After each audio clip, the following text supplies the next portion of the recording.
Halo, selamat siang semuanya. Jumpa lagi siang hari ini bersama saya di sini ya. Oke, seperti biasa di siang hari ini saya lagi berada di Museum Kalimantan Barat ya. Eh, Tepatnya saya ini beradanya di belakang ya. Nah, nanti kita duduk karena saya baru sampai. Nah, ini saya baru sampai di Museum Kalimantan Barat. Saya duduk sebentar, habis ini kita coba keliling-keliling di sekitaran museum di sini ya, bagian belakang ya. Ini saya bagian belakang. Nah, saya nggak bisa masuk ke dalam karena sepertinya di dalam itu ada acara kayaknya ya. Nah, jadi kita tidak boleh mengganggu. Saya juga tidak mau mengganggu acara orang. Kita nggak tahu juga itu acara apa. Saya juga nggak enak juga ya. Nah, jadi kita di bagian dalam aja di belakang ini juga banyak miniatur dan juga peninggalan-peninggalan yang disimpan di sini ya. Kalau di dalam museumnya itu di dalam gedungnya itu mungkin peninggalan-peninggalan sejarah zaman-zaman dulu ada ya, kayak kendi-kendi, keris, pedang, mandaus, mungkin ada, semuanya ada di dalam. Ya, kalau bagian luar ini mungkin yang peninggalan bagian-bagian besar ya, kayak mesin, jangkar kapal, alat pembakaran zaman dahulu, sebagainya. Itu simpannya di luar karena ukurannya besar-besar. Kalau ukuran kecil-kecil itu simpannya di dalam museumnya. Nah, ini saya juga masih dalam lingkungan museum ya. Nah, nanti habis ini kita coba jalan-jalan, kita coba muter-muter. Ada apa aja dan ada sejarah apa aja di museum sini ya. Nah, mungkin buat teman-teman yang sudah bergabung, terima kasih banyak. Salam kenal semuanya. Boleh dibantu share-share dulu ke teman-temannya biar semakin ramai yang menonton dan melihat ya, situasi dan apa aja ada di Museum Kalimantan Barat. Oke. Nah, ini kebetulan saya baru sampai, saya duduk dulu di sini dulu. Nah, di sini juga ada tamannya sedikit ya. Taman bermain mungkin untuk anak-anak, mungkin orang tua yang sambil jalan-jalan ya, jadi anak-anak bisa main juga ya, ada tamannya sendiri, ada tamannya juga untuk anak-anak bermain. Dan juga tidak, di sini ada namanya tuh, ada kayak kelenteng gitu ya. Jadi kayak Chinese, tetap ada nuansa-nuansa motif-motif Dayaknya juga ya. Ada Melayunya juga. Jadi bermacam etnis ada nih, kayak Chinese ada, Melayu ada, ukiran Dayak juga ada. Nah, habis ini kita coba jalan-jalan, muter-muter, kita lihat peninggalan apa aja yang ada di Museum Kalimantan Barat ini ya. Oke, saya coba bergerak dulu. Karena tepat di depan saya ini ada satu mesin ya. Saya nggak tahu juga nih, ini mesin apa nih.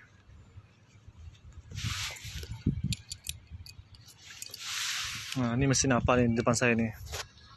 Karena di depannya itu ada tulisan juga. Nanti kita lihat mesinnya mesin apa. Kayaknya mesin press atau mesin press ini. Oh ya, ini mesin press karetnya. Kita coba lihat nih, betul nggak ya? Betul ya. Nah, karena di depannya ada tulisan nih. Ada kata karet yang telah disadap dan disaring bersih dimasukkan ke dalam kotak kayu bak aluminium. Air karet kemudian dibakukan dengan cuka. Selanjutnya lebaran karet diproses supaya halus dan diulangi lagi dengan proses motif. Inikah dinamakan karet sheet. Sisa karet digumpal sebesar kepala tangan yang dinamakan kulat atau karet kelas 2. Oke. Nah, jadi ini mesin fresh karet ya. Ternyata ini mesin fresh karet. Nah, itu ada karetnya tuh.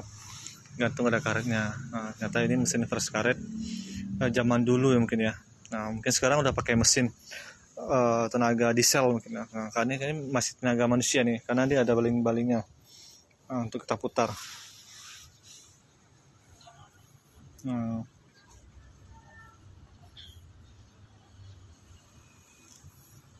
Kalau ini ada motifnya nih, ada motif garis-garisnya. Kalau yang ini polos nih.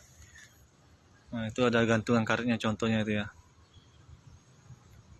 Nah, ini salah satu mesin fresh karet nih, mungkin zaman dulu nih. Tapi ini masih manual, pasti pakai tangan nih. Nah, jadi diputar gitu ya. Kalau sekarang mungkin udah pakai mesin ya. Oke, sekarang kita coba melihat. Di samping sini juga ada Kalau orang Melayu bilang, kalau kami bilang itu langkau ya. Langkau itu tempat penyimpanan hasil panen kok. Nah, hasil panen. Nah, jadi disimpan di sini namanya langkau. Nah, nggak tahu bahasanya apa nih. Kalau bahasa di kampung saya ini langkau, tempat penyimpanan hasil panen atau tempat memanggang kelapa, kopra gitu ya.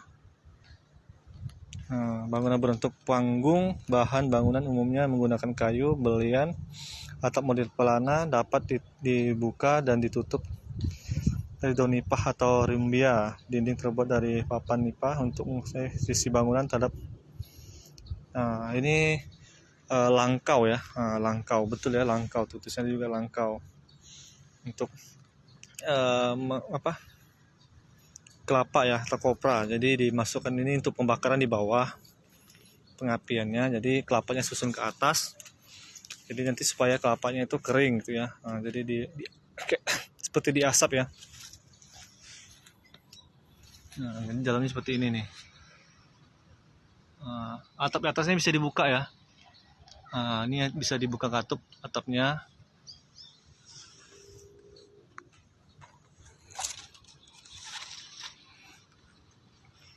Ini tampaknya.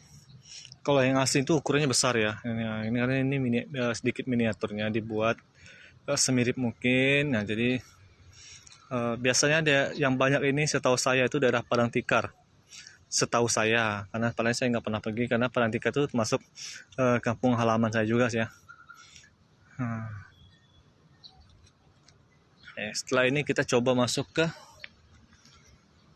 bagian belakangnya. Kita coba masuk bagian belakangnya lewat sini jalannya. Ini aja ya, kita lewat tangga ini.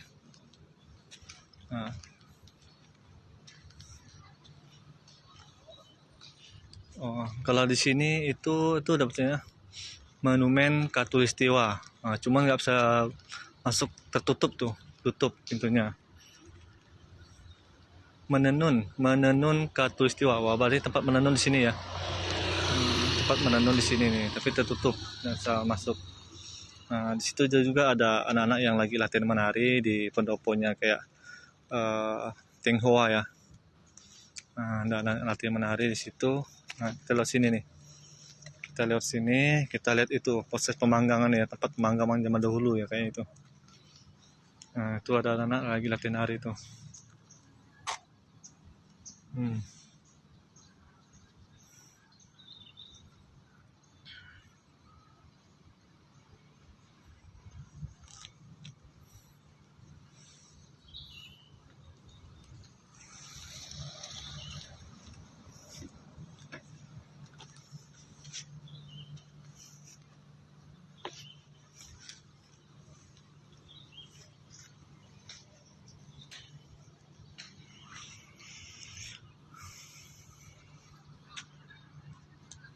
Itu ada yang lagi latihan nari itu.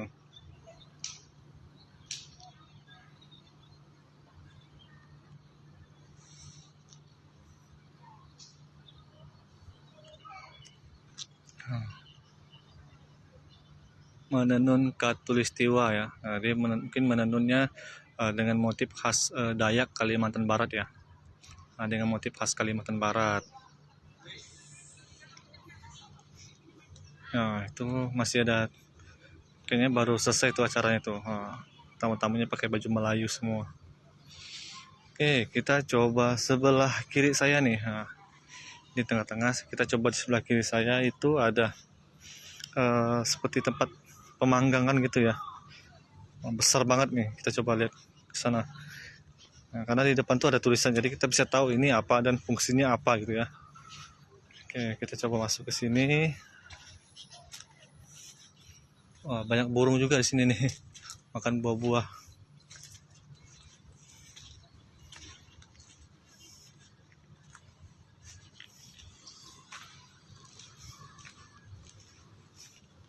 Oke. Nah, mungkin teman-teman tahu ini apa atau pernah kesini, mungkin bisa dibantu dengan komentarnya. Kita coba keliling dulu, setelah kita keliling lihat ini, baru kita baca ini apa nih. Nah, sekarang kita coba terka-terka dulu nih, atau tebak-tebak dulu bahasanya ya. Nah, kita coba terka-terka dulu ini seperti apa fungsinya.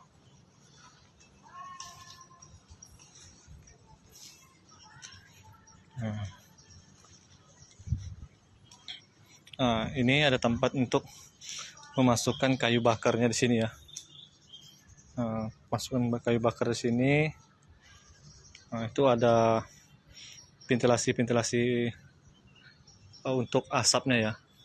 Nah,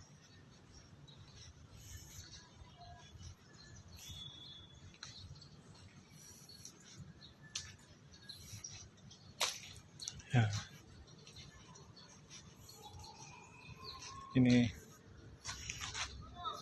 Ini itu untuk membakar guci ya. Nah, karena sebelahnya itu ada guci. Nah, jadi gucinya itu setelah dipanggang di sini baru supaya lebih awet ya. Nah, itu sebelahnya ada gucinya nih. Nah, ini tempat pemanggangan guci cuman dulu seperti ini ya. Nah, dari tanah liat, setelah itu dibentuk, setelah itu baru dibakar ya, menggunakan tungku seperti ini ya. Nah, tapi kita coba baca petunjuknya nih, benar apa tidak ya. Nah, kita baca betul ya. Nah, ya. Tungku pembakaran keramik. Nah, ini di sini ada nih. Tungku pembakaran keramik tradisional ini disebut Tungku Naga. Pabrik keramik pertama di Kalimantan Barat.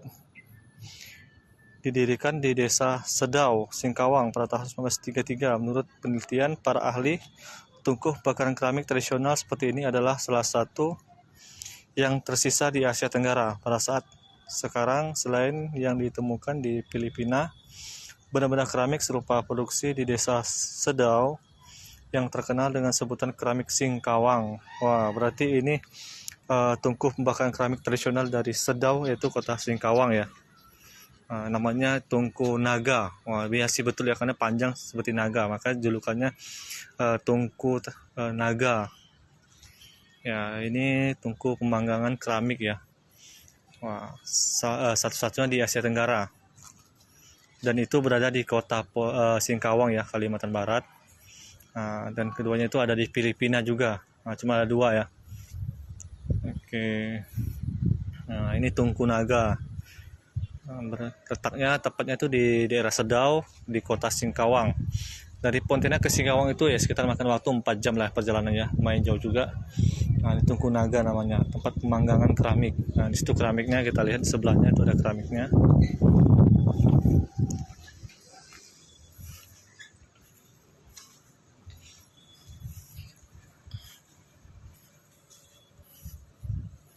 Ya, jadi seperti ini ya. Keramiknya juga ada bermotif-motif ya, ada motif naga nih. Yang pertama ini motif naga. Wah, dia agak silau karena ditutup pakai kaca ya. Jadi kalau di kamera itu agak berbinar. Nah, itu keramiknya ada bentuk burung, bunga dan sebagainya. Ini dipanggangnya di Tungku Naga itu ya, pemanggangannya.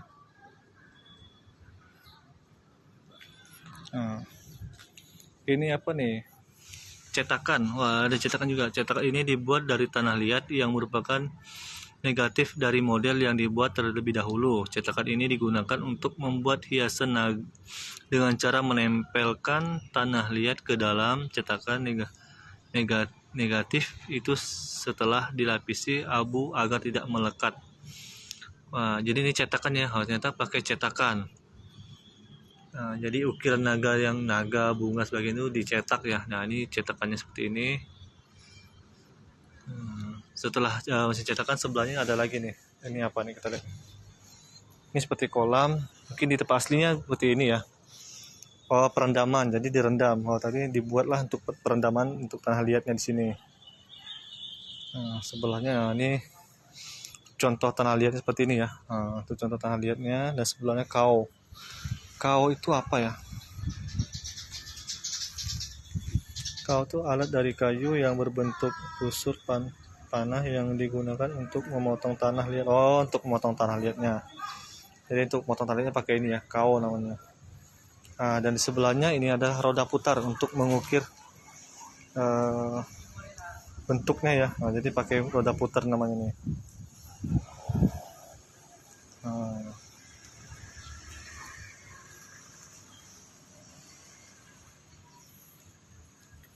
oke, setelah kita sudah puas-puas lihat-lihat dan pantau salah satu peninggalan Tungku Naga, dan ada juga kendi-kendinya keramik dengan keramik menggunakan tanah liat ya.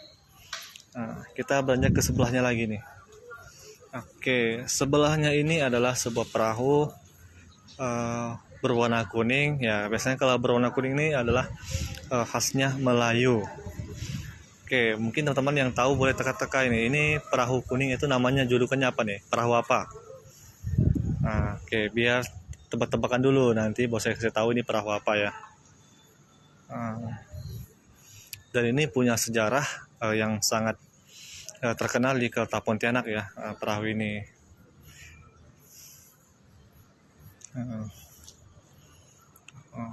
Berwarna kuning dengan dayung-dayungnya itu 1, 2, 3, 4, 5, 6, 7. 7, ada 7 kali 2. 14 ya. Nah, ada tombak di depan. Oke, kita coba baca di sini. Nah, biar tidak menekan-neka, biar tidak salah juga, karena saya biar semuanya biar tahu juga. Nah, ini adalah salah satu miniatur perahu lancang kuning ya. Di zaman kerajaan Melayu zaman dulu.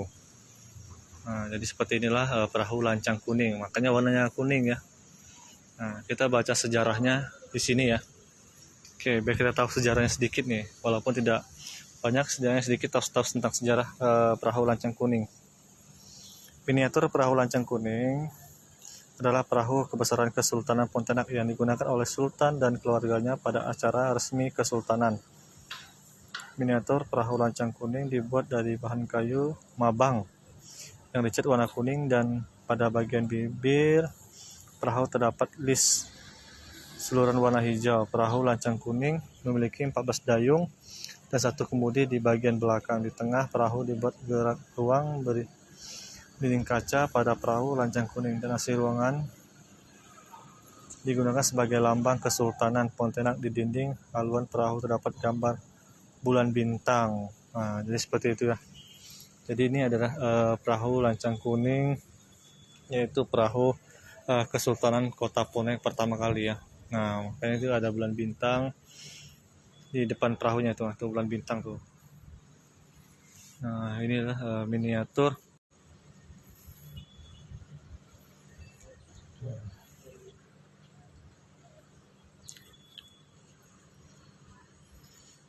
Nah, di sana juga ada tuh, itu miniatur corak Dayak itu ya. Nah, nanti kita ke sana, ada rumah juga. Kita kesini dulu nih biar tidak jauh-jauh, kita yang dekat-dekat dulu, nanti kita ke sana.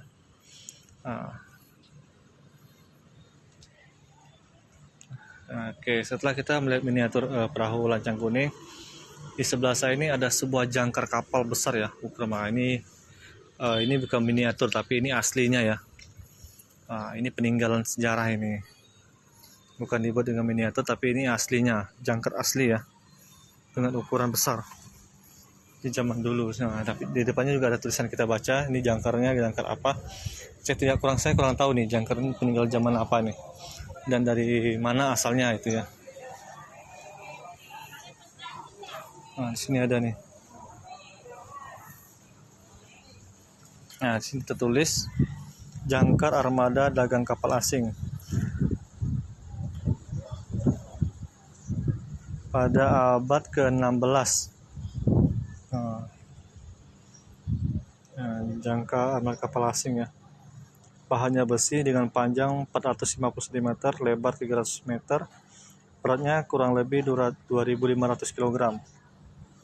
Jadi ini adalah situs peninggalan ditemukan di pesisir pantai Pemangkat, Kabupaten Sambas pada tahun 1983.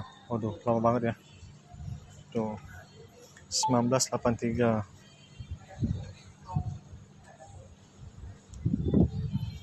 Berarti ini asli ya, ditemukan di Kota Pemangkat, Sambas ya. Nah, ini jangkar armada kapal asing nih, dengan diameter panjangnya 450 cm nih, tinggi banget.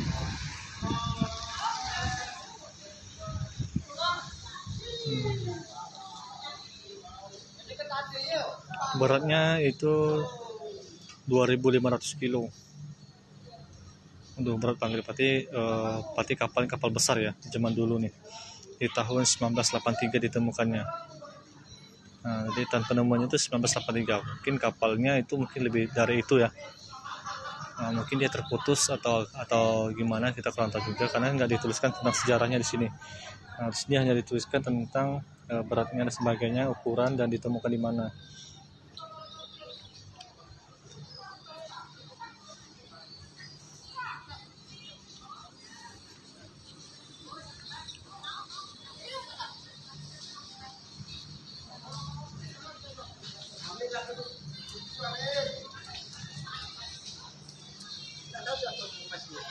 Oke, di sini juga ada 2 tiang ya dengan berukiran corak Dayak, tiang pancar. Nah, tiang pancar ini adalah gerbang memasuki suatu kampung atau simbol penjaga kampung yang terdapat daerah Darit, Kabupaten Landak. 2 tiang pancar diukir dengan motif manusia, binatang, dan tumbuh-tumbuhan yang melambangkan penghuni alam semesta. Nah, jadi ada ukiran tumbuh-tumbuhan, binatang, dan nah, ini sebagai simbol ya, simbol kampung di daerah Darit, Kabupaten Landak nih. Nah, jadi seperti ini. Kita dekat saja ya.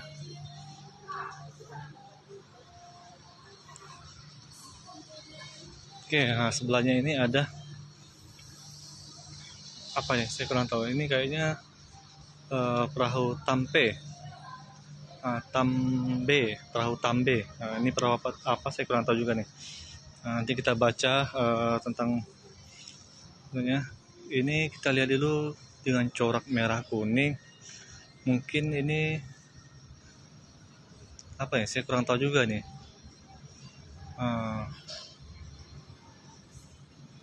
Oke, kita lihat dulu. Sini ada penjelasannya. Ini perahu Tampe tadi saya baca ya. Ini perahu Tampe terdiri dari 2 buah sampan. 2 buah sampan. Berarti ada 2 buah sampan di bawahnya dirakit, digandeng jadi satu, merupakan alat transportasi masyarakat suku Dayak Taman. Kapasulu digunakan pada upacara adat seperti penjemputan tamu, pengantar pengantin, maupun gawai lainnya. Mempunyai perlengkapan sebagai berikut: bendera panjang aneka warna, bendera pendek aneka warna, bendera merah putih, hiasan kayu, kitiran kayu, janur, daun-daun ribu-ribu, artifisial. Nah, jadi ini kapal Tampe, yaitu di kota digunakan di suku Dayak Taman ya, Kapasulu. Nah, jadi 2 perahu yang dirakit jadi satu. Ini bisa digunakan untuk penyambutan tamu. Nah, jadi seperti ini miniaturnya ya, penyambut tamu atau mengantar pengantin, sebagainya itu ya, untuk acara adat dan gawe sebagainya. Nah, ini kapal Tampe yang dibuat perahu 2 unit jadi satu, dirakit jadi satu. Ini adalah suku Dayak Taman di Kapasulu ya. Oke.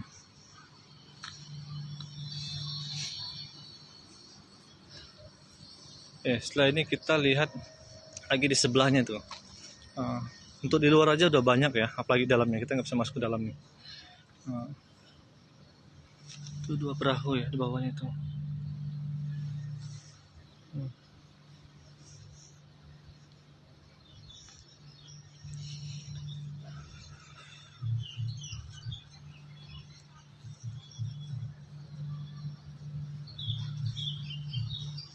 Oke, di sini juga ada miniatur rumah lanting. Nah, ini miniatur rumah lanting. Biasanya rumah lanting itu letaknya namanya lanting pasti di pinggiran kapuas ya, atau pinggir sungai. Nah, ada menggunakan kayu balok yang terapung. Jadi kalau air surut dia akan turun, air pasang dia akan naik. Jadi dia di sungai biasanya ya rumah ini ya. Nah, rumah lanting dibangun di atas sungai sebagai tempat tinggal suku Melayu yang bermata pencarian pokok sebagai nelayan. Sisi rumah tali diikat dengan penahan rumah agar tidak terbawa arus. Ini Jenis rumah ini umumnya terdapat di Kabupaten Sambas, Sanggau, Skadau, Sintang, dan Kapuas Hulu. Nah, jadi ini bentuk miniatur rumah lanting ya.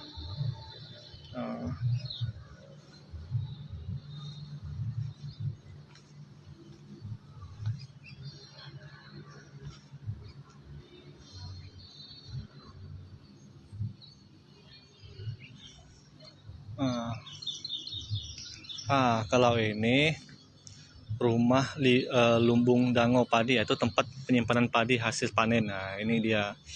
Nah, ini punya suku Dayak atau biasanya naik dangau. Nah, jadi untuk penyimpanan hasil panen padi, buah-buahan sebagainya simpan di sini ya. Nah, lambung atau dangau padi di sini. Oke, buat teman-teman semuanya, kita sudah berkeliling-keliling di bagian dalamnya, bagian luarnya di belakang. Kita berteduh sebentar ya, panas. Nah, ini untuk penyimpanan hasil panen padi suku Dayak ya. Nah, jadi seperti ini namanya dango padi, lumbung padi.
Ini ada acaranya, nih ibu pakai ini ada miniatur juga ya. Ini miniatur rumah-rumah ya, rumah kerajaan ya. Kita bisa lihat sini. Aduh, dia silau ya, karena dia pakai di kaca, jadi kamera dia nggak tembus. Kalau ini saya tahu nih, ini rumah kesultanan nih, rumah Raja Sambas nih. Bukan, Pontianak ya.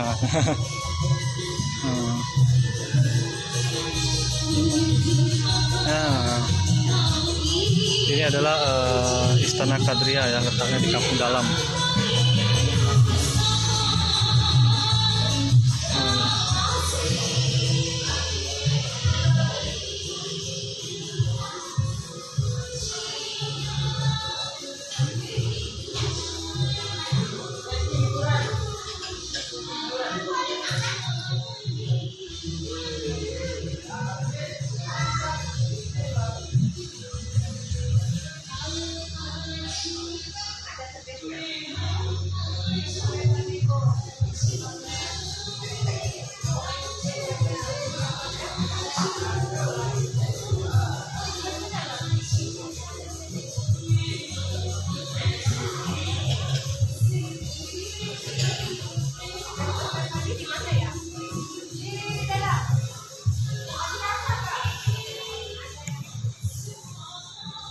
Coba kita coba lewat ini. Wah, ini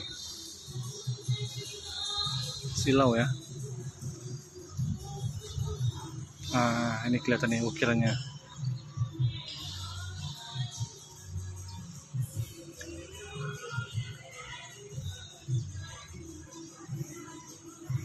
Oke, kita kembali lagi jalan-jalan ke sana ya. Kita lihat lagi.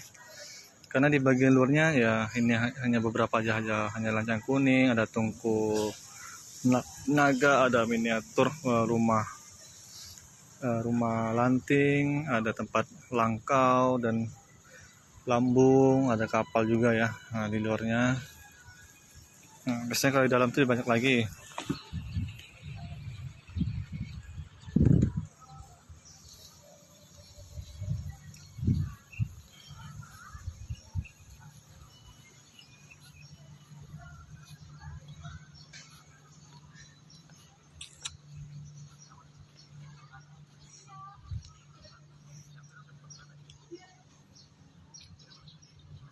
Jadi sepertinya suasana lingkungan di Museum Kalimantan Barat atau Pontianak. Di bagian luarnya atau di belakangnya itu ada beberapa miniatur dan juga ada jangkar kapal peninggalan dermaga zaman dulu ya. Nah, itu ditemukan di Kota Sambas. Ada miniatur lancang kuning, miniatur tungku pembakaran tungku naga, ada miniatur langkau dan sebagainya. Juga ada miniatur perahu apa tadi ya, Tambe ya, punya suku Taman Dayak Kapasulu. Ada miniatur rumah lanting dan sebagainya. Ada juga yang miniatur kayak pendopo gitu ya, Tionghoa ya.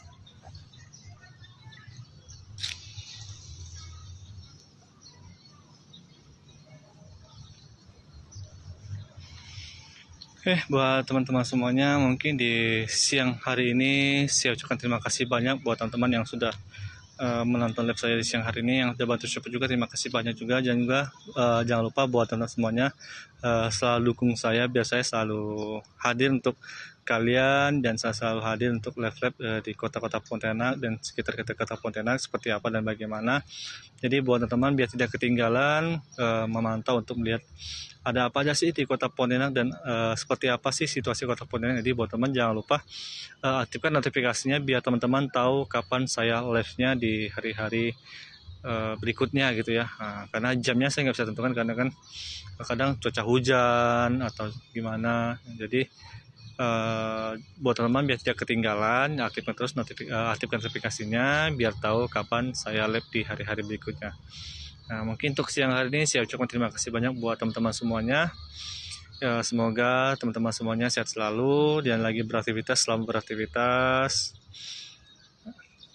Nah, nanti kita berjumpa lagi di next live berikutnya ya. Oke, untuk siang hari ini saya ucapkan terima kasih. Sampai jumpa lagi. Salam sehat selalu buat kita semuanya. Amin. Bye-bye semuanya buat teman-teman semuanya ya. Terima kasih.